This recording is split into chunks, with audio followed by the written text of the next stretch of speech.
I'm Jennifer Della Quadri, and this is the Raising Happy Teens podcast, where you learn how to successfully guide your teenager into adulthood without losing your sanity in the process. Let's do this.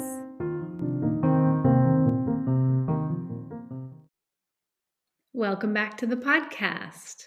We are deep in the throes of a brand new school year, and with that comes a lot of new things, new challenges for parents and teenagers. And I'm going to be talking about just that on today's episode. I love this time of year. I love beginnings. I love fall. I love cozy sweaters. You can see I've got my sweater on here. If you're not watching this on YouTube, you may be wondering what I'm talking about. But if you weren't aware, I have a YouTube channel. If you're watching me on YouTube, hello. If you're not and you would like to watch this episode live, head over to my YouTube channel. I will put a link in the episode show notes so you can check it out, so you can subscribe, and you can get your weekly podcast in video format. So this week I'm going to be talking specifically about the teenagers who have just transitioned into college. So they have gotten into the new school year, or perhaps you just dropped them off, you're getting ready to, and it's a really exciting time for everyone. But one thing I know for sure is that, and I've seen it over and over with my clients, the teenagers, the college students that I work with, they get into the school year, they're super excited, they're super pumped, they reached their goal to getting into a school. It's so fun and new, they're on top of things. And then as time passes, the wheels begin to fall off of the bus. It becomes more challenging. More things come up. There's just a lot more to think about and some concerns that could arise. And that's what I'm going to be sharing in this episode. And really just knowing these things in advance can help you support them when they do happen, but it also normalizes that this is just something that can happen. And I've worked with many college students in the past. I have some college students right now, and they've struggled, all of them, with every single one of these. I've had clients that have struggled with all of these. And over time, as I've seen them grow, they overcame them. They figured it out. We figured out solutions that would work for them. Some of them have gone on already to graduate and have started their careers, which is so fun to see. But just know that these are just typical challenges that college students, especially freshmen, can face. And if you have a college student, a freshman, you can have them on your radar and know how to support them when they come up.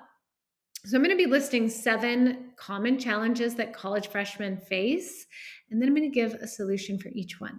So this is for you to listen. You can also share it with your college freshmen if they come to you and they're talking about struggling with any of these things. So let me go ahead and dive in. Struggle number 1. This is the number one thing that the college students I work with struggle with, and that is anxiety. Everything is new, there's big changes, and that's very exciting. But that can also lead to overwhelm and self-doubt. Just wondering, can I handle all of this? This isn't what I expected. And it leads to overthinking and just wondering, what if I can handle this? Like, that's the main thing. Can I handle this? I'm actually working with a college student right now who was having panic attacks, just kind of out of the blue, never really struggled with panic attacks in the past, hadn't been a thing that they really had dealt with. And we had our first session. I shared some strategies with them. And a week later, they told me that they didn't have one panic attack all week. They used the strategies that we talked about, and it worked for them. And of course, we're going to continue to meet and just reinforce these habits. I'm going to share with them a lot of new tools. But this is just a really common thing. So the solution, to get onto the solution, is to find a system that works for them. Managing their time, managing their energy, managing their well-being, staying on top of this so that they don't spiral into overwhelm, save things for the last minute, and then not potentially get things done. Another really important thing is to stay socially connected. Something that I know has happened with a couple of my college clients is that when they're in this state of anxiety, they start to withdraw and spend more time in their dorm room because they just don't have the energy to go out and connect with people. And that leads to really bigger feelings of social isolation. And it really further ingrains the self doubt and the overwhelm that they may be feeling. So, finding time to make friends, connect with people, and socialize, and be patient with this process. Being patient of finding new friends and finding people to connect with. One thing that I typically will recommend to the college freshmen I work with is to find a temporary friend, somebody who checks the boxes of being okay to hang out with, but maybe not eventually going to be a best friend, not going to be super close, but it keeps you from feeling so alone and feeling so isolated. So finding a temporary friend, being patient, being willing to hang out with people who aren't exactly right for you. Also, to hang out in populated areas. So that might be the food court or the library, a coffee shop. Um, in the dorm commons is a really great place for freshmen to hang out. Just studying in there or reading a book in there or just being visible so that potentially there could be a connection with people around. Also, connecting with professors and mentors on campus can really help to keep your teenager from feeling so isolated and feeling so alone. And that can be a really big challenge too. And this anxiety, it comes from the thoughts that they're having about themselves and about their ability to handle what they're going through. So, with all of this newness, and this is a thread that you'll find through all of the challenges that I talk about, these challenges all come from this transition, from things being new or different, or having different friends, or having different classes, having a different schedule, living in a different place. All comes from this being shaken up and being thrown into this new situation. So any way that you can find, your team can find to help them feel more grounded and more connected in their community will help with that. And to go back to the anxiety, that comes from the thoughts being perpetuated and feeding into one another. So if your college freshman tends to be an overthinker or a perfectionist, this can really spike, especially now as they start to get into this new school year and this new environment. So just normalize that. And when you're talking with them, normalize that it makes sense that they would feel this way. And of course, find support, someone to talk to, whether it's a coach, an on site counselor. Schools have wellness centers, counseling centers, reaching out to that, finding support groups, maybe someone offsite, but somebody to talk things through with, and sort things in their mind out so that they don't get into that spiral of thinking and worrying over and over and over. And the next one is actually something that anxiety can lead to if it's not addressed, and that is depression. And it's really a perpetuation thing. So the overthinking, the self doubt, and even if your teenager never struggled with depression before, it could be something that comes up for the first time in a college freshman year. Just feeling like things aren't going to get better, or I made a mistake, or I don't fit in, or I don't measure up. There's just a lot of self doubt that can come from that. And that can lead to really low feelings, some really lack of motivation and lack of an interest in doing schoolwork. And it can lead to more evidence that can further perpetuate this problem and this cycle of depression. So, just as I mentioned with anxiety, finding outside support in a counselor, the wellness center, just finding someone that they can talk to sort out how they're feeling and find solutions or strategies to help manage the feelings that they're having. And it can also, when talking with somebody, to find strategies to feel more connected with the people around them. I've worked with college students who just felt like they didn't connect with the people socially who were at their school. And it just kept, they felt like they kept trying and they kept trying and they weren't getting any results and nobody was inviting them places. And they just really got into a dark pit, just thinking that things weren't going to get better.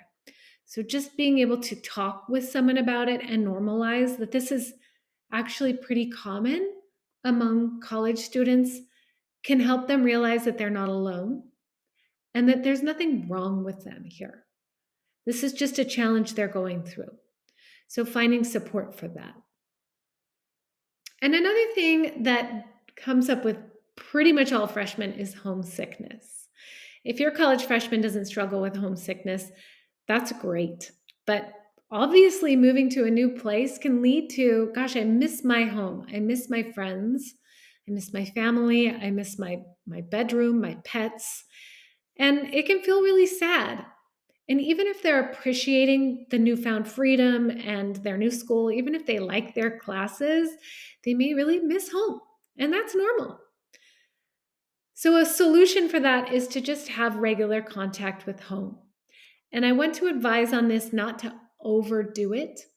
So scheduling perhaps a weekly check-in call, keeping it minimum so that they can still integrate. So what can happen sometimes is because they're homesick, they want to connect with home more often, perhaps visit home more often if they're close enough and it's easy enough. And they're missing out on opportunities to meet new people and to integrate and really start to feel more comfortable in their new surroundings. So yes, definitely create that stability in a weekly call or some type of connection that they can depend on for them. But something else that can really help with homesickness is being able to connect with the environment that they're in. And that could mean joining clubs, joining groups, finding campus communities, maybe intramural sports, trying something new, going on a day outing with the freshmen. I know freshman dorms often have opportunities where the residents can go somewhere together, like have a day out, and they can sign up for those types of things. It does require stepping out of your comfort zone, but it's an essential part of starting to get acclimated into your new environment. So you're really providing that stability. Hey, we're not going anywhere. And you're also encouraging them, go ahead and step out of your comfort zone. Do something that you maybe hadn't thought about doing before. Talk to somebody that maybe you hadn't considered connecting with before so that you can feel less alone where you are. And again, of course, just normalize. This is normal. This is a normal part of your adjustment to going to college, and it will pass. And it will likely come up again. If it didn't in the fall, it will likely come up again after the winter break as they transition into the second part of the school year, second semester or middle trimester or third trimester, depending on what system they're in. Number 4 is a big one, and that is roommate issues. Most college freshmen are going into school having never lived with a stranger in the same room before. Some of them, many of them, never even have had a roommate before. And especially if they're an only child, they may have never actually had to share a space with someone before. So this can be a big adjustment, and it can be really challenging. Of course, there's those stories where the roommates become best friends, and then, years and years later, they're at each other's weddings and etc. But a lot of the times that's not the case. Maybe, if anything, it's just you cohabitate, you get along, you don't have to be best friends, but sometimes there's conflicts too. And so if this comes up for your teenager, they're struggling with their roommate, the solution can be to work through the issues that come up as they arise instead of waiting until something happens to push them over the edge. So let's say, for example, there's just a difference in lifestyle. One person likes to stay up late, the other person doesn't. I know they have these surveys that they fill out, so potentially those types of situations can be avoided, but there's still living preferences. And you never know when you see someone's form. Maybe they want to be organized, but it turns out they're not, and their clothes are all over the room and it's driving you crazy. Having the conversation as it occurs instead of waiting until, gosh, they've been throwing their clothes on the floor for months and it's driving me crazy. And now they're doing this other thing. And then there's a blow up. And then that can lead to more problems down the road. So, teaching your teenager or learning how to have conversations that can be a little bit uncomfortable, but where you're coming to creative problem solving so that everybody's needs are getting met along the way is essential.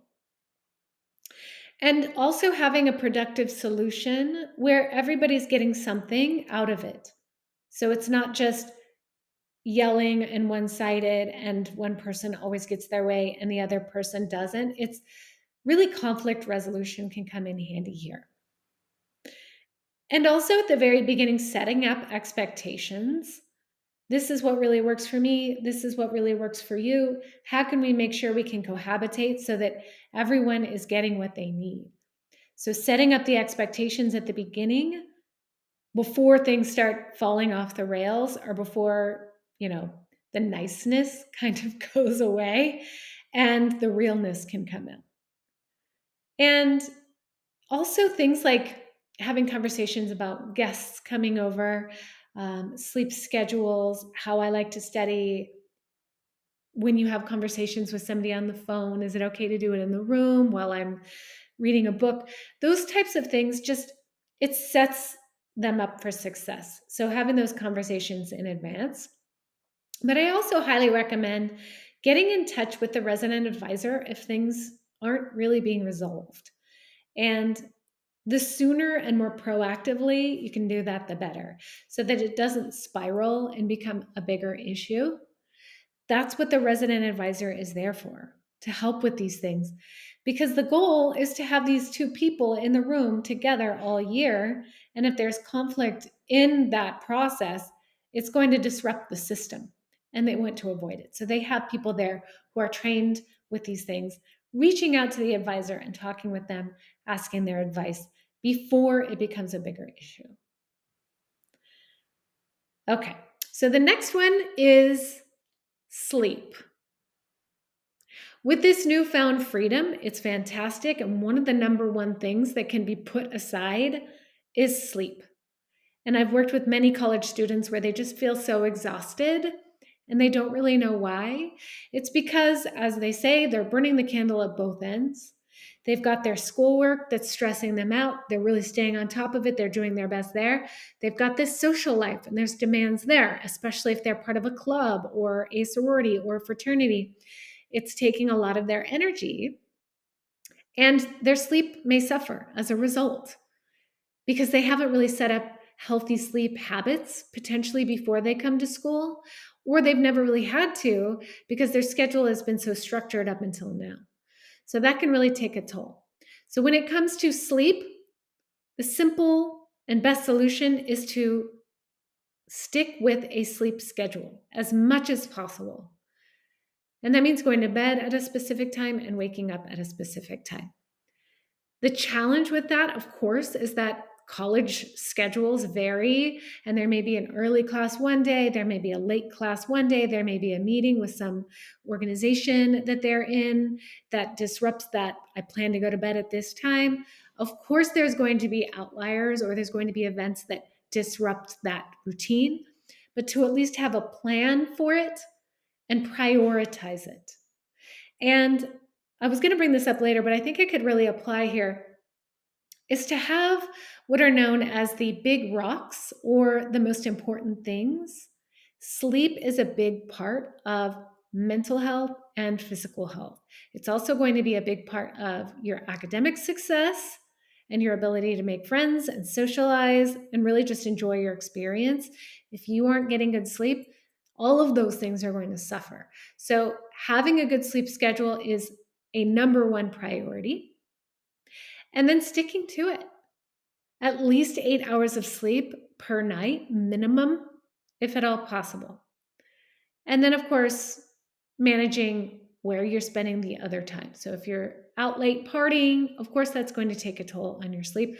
So cutting down on that as much as possible while still staying socially active.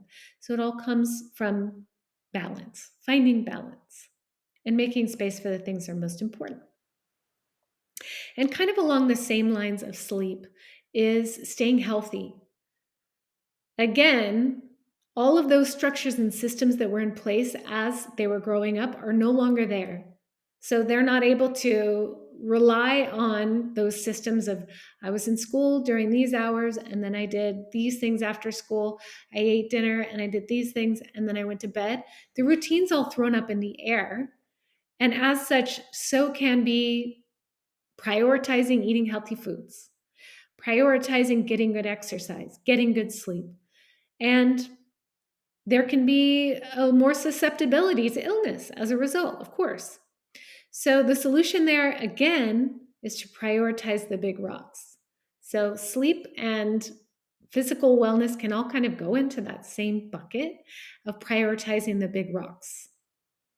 Eating healthy food, which can be challenging, especially if they only have limited options. Maybe there's only fast food on campus close by. Maybe that's the only thing they can afford on a college budget. Or maybe the dorm foods aren't particularly healthy. I know when I was in college, I would have French fries for pretty much every meal because it was there and I liked fries. So I was going to eat them at every meal. And of course, that's going to take a toll on the health. I know that many schools are integrating a lot more healthy options like a salad bar and vegetables and variety. So if your freshman goes to a college with food like that, of course, it's easier to access. But if not, it may require a little more creative problem solving on their part. So really just prioritizing, I'm going to eat healthy foods and get more exercise. And when I say more exercise, I don't mean it has to be a 5-mile run, especially if your teenager was an athlete and did a lot of exercise in high school and maybe isn't playing their sport anymore. They may think exercise has to mean like I'm spending an hour in the gym or I'm going for a long run, but it doesn't have to mean that. It can just mean movement, getting more steps in during the day, potentially going to the fitness center and lifting weights, but finding ways to fit more movement into their schedule. Sounds easy to do, but it's also so important for physical and mental well-being. Okay, the next one is time management. This is number 7.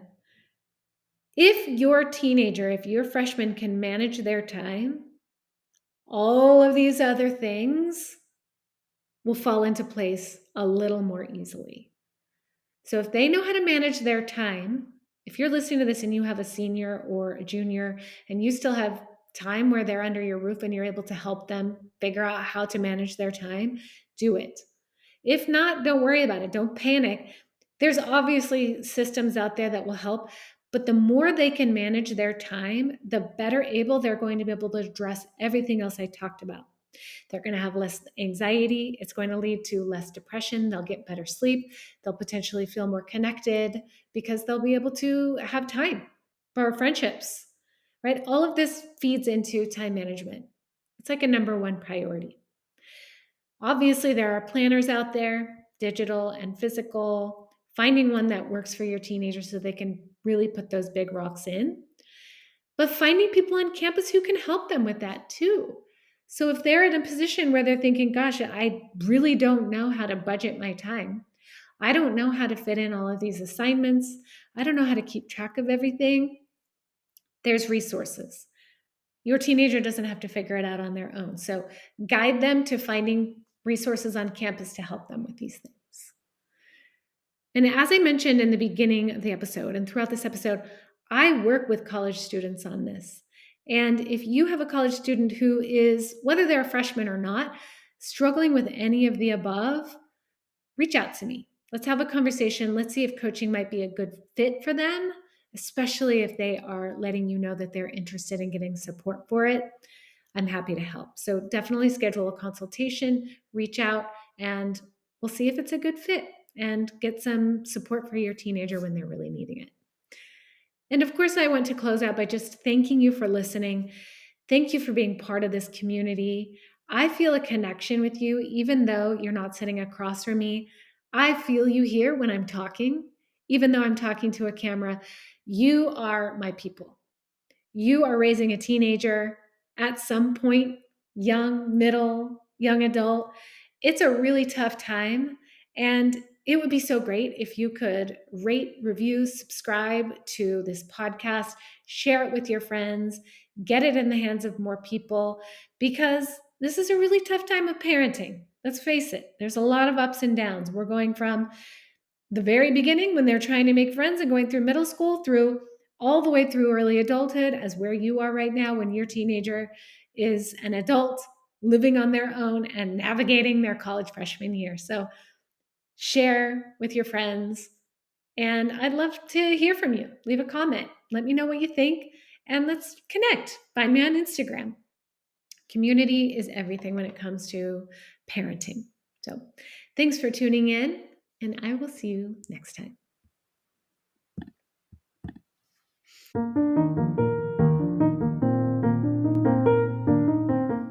If you liked this episode, I'd like to invite you to join Raising Happy Teens, my free online community for parents of teenagers, where every week I host Ask a Coach. You bring your parenting questions, and I provide expert advice and coaching. Click the link in the show notes to join today. I'll see you inside.